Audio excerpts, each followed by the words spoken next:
We are entering now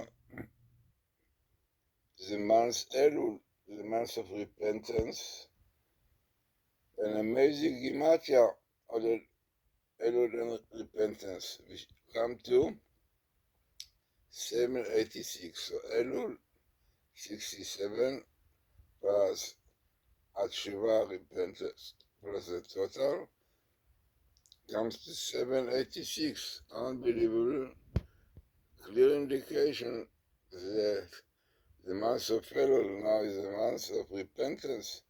As this is the month, Vilna Gaon said, that we can have Messiah, but when there is repentance.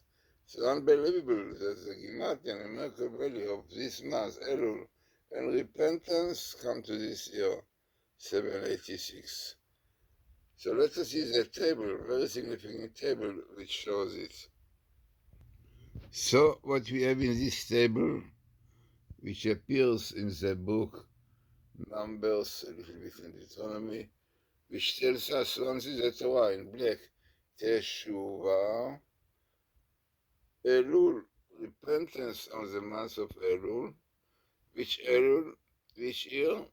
In red, Tafshin Pevav, 5786, and in the same line, Messiah, Mashiach, purple. There was a Messiah in a bigger letter skip, yellow, but unbelievable.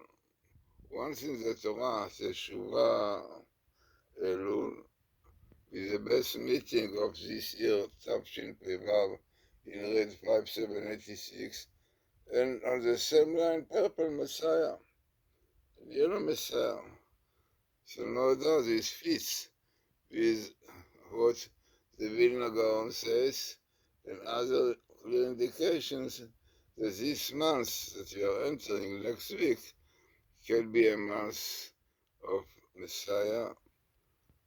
But what we need is repentance in this month, the month of repentance, and unbelievable that the Gimatya of this month and Tshuva, repentance, Elul, comes exactly to this year.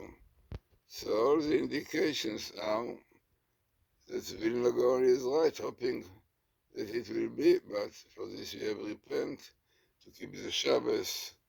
So very interesting and important, significant table.